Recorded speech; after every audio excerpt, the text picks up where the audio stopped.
नवनवीन आणि सुग्रास अशा व्हेजिटेरियन डिशेस बघण्यासाठी A1 सुग्रास रेसिपीजला सबस्क्राईब करा, लाईक करा, कॉमेंट करून शेअरही करा. नमस्कार. A1 सुग्रास रेसिपीच्या किचनमध्ये मी अमिता दाते आपल्या सर्वांचं स्वागत करते.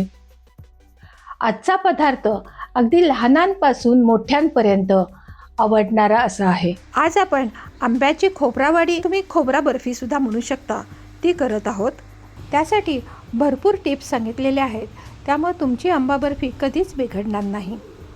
आंब्याची खोबरा बर्फी करायचं म्हणलं, खोबरं, साखर आणि आंबा यांचं प्रमाण अगदी व्यवस्थित झालं की ही आंबा बर्फी करणं अगदी सर्वात सोपं आहे. तुम्हाला जर एकदम लक्षात येत नसेल, आपण आंबा वडी करताना किंवा कुठलीही वडी करताना किती प्रमाणात सगळं मिश्रण परतवून घ्यायचं, तर त्यासाठी शेवटी एक टीप सांगितलेली आहे, म्हणून रेसिपी अगदी शेवटपर्यंत बघा. एक जाडबुडाची कढई घेऊन इथं मी हे 2 बाऊल खवलेलं खोबरं घेत आहे. तुम्ही कुठलीही वाटी म्हणा किंवा बाऊल म्हणा सेट करा आणि त्याचं सेम प्रमाण ठेवा. त्याच प्रमाणात मी 2 बाऊल साखर घेतलेली आहे आणि चांगले 2 मोठे आंबे घेतलेले आहेत. त्या आंब्याच्या मी छोट्या छोट्या बारीक फोडी करून घेणार आहे. आता इथं आपण खवलेलं खोबरं आहे ते थोडंसं कोरडं करून घेत आहे. असं खोबरं भाजून घेतल्यामुळं खोबऱ्यातलं सगळं मॉइश्चर निघून जातं आणि बर्फी करतानाचा आपला वेळ थोडासा वाचतो. पण इथं लक्षात ठेवा, आपल्याला हे खोबरं जास्त परतून घ्यायचं नाही. अगदी थोडंसं मॉइश्चर निघून गेलं की लगेच त्यामध्ये साखर घालायची आहे. आता हे साखर आणि खोबरं मी एकजीव करून घेऊन खोबऱ्याला पाणी सुटेपर्यंत परतून घेणार आहे. ह्या प्रोसिजरला कमीत कमी 10 मिनटं तरी लागतात. हे साखर आणि खोबरं सतत परतत राहायचं आहे. आपली जाडबुडाची कढई असली तरीसुद्धा साखरेमुळं कढईला मिश्रण चिकटण्याची शक्यता असते, म्हणून हे मिश्रण सतत परतत राहणे गरजेचं आहे.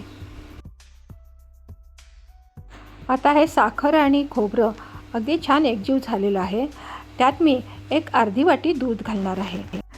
हे दूध घालणं पूर्णतः ऑप्शनल आहे, परंतु दुधामुळं किंवा दुधाच्या साईमुळं ह्या वडीचं टेक्स्चर मात्र अगदी उत्तम येते. ही वडी अगदी मलईदार होते. असं मी 3 वेळेला थोडं थोडं दूध घालून अर्धी वाटी दूध घातलेलं आहे. आपण जे 2 आंबे मोठे घेतलेले होते त्याच्या 2 पाऊल आंब्याच्या फोडी झालेल्या आहेत.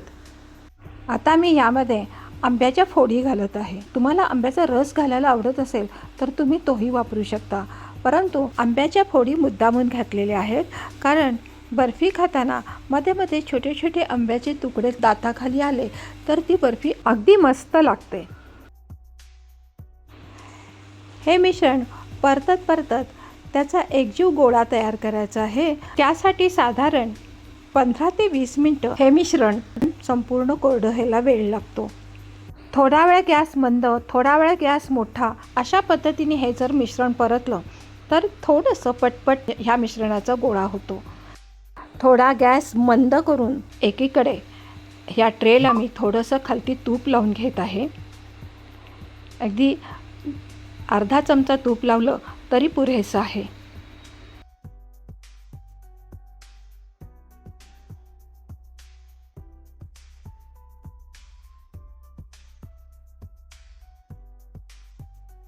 साधारण आपल्याला हे मिश्रण परतून 15 मिनटं झालेली आहेत.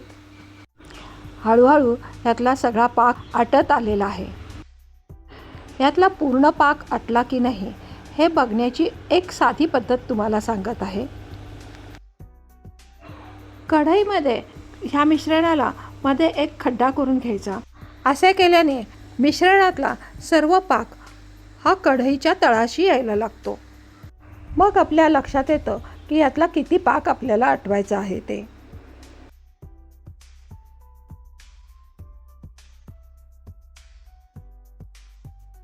आता हे मिश्रण घट्ट व्हायला लागलेलं आहे आणि असं घट्ट मिश्रण व्हायला लागलं की कढईपासून मिश्रण वेगळं व्हायला लागतं. इथं मी व्हिडिओमध्ये दाखवत आहे, हे बघा. कढईपासून सगळं मिश्रण असं कोरडं व्हायला लागतं आणि असं कोरडं मिश्रण झालं की आपला ह्या मिश्रणाचा गोळा तयार होत आलेला आहे हे समजायचं. आता आपण अगदी मोजून 5 मिनटं फक्त हे मिश्रण परतून घ्यायचं आणि गॅस बंद करायचा. आता हे आपलं वडी थापण्यासाठी मिश्रण अगदी परफेक्ट झालेलं आहे. आता तुम्ही ह्या क्षणाला थोडी वेलदोडा पूड वापरली तरी चालेल, पण आंब्याच्या वडीला वेलदोडा पूड मला तरी आवडत नाही म्हणून मी घातलेली नाही.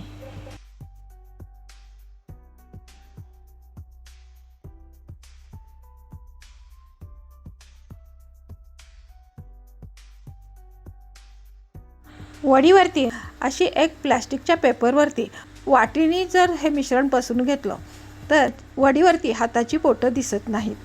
वडी अगदी प्लेन छान दिसते. असं सगळं मिश्रण एकसारखं थापून घेतलेलं आहे आणि एक 10 मिनटं फ्रीजमध्ये ठेवून नंतर त्याच्या वड्या कापून घेत आहे.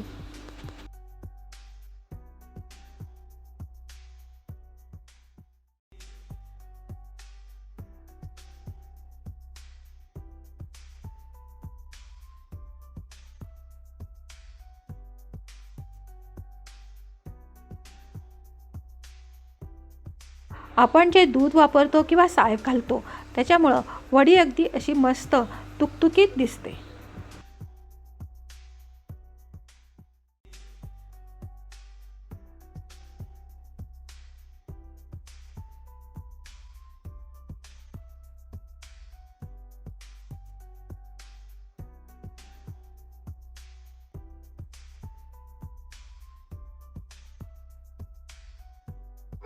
अशी ही आपली अगदी मस्त म्हणजे मस्तच A1 सुग्रास रेसिपीची आंबा आणि खोबऱ्याची बर्फी किंवा तुम्ही वडीसुद्धा म्हणू शकता.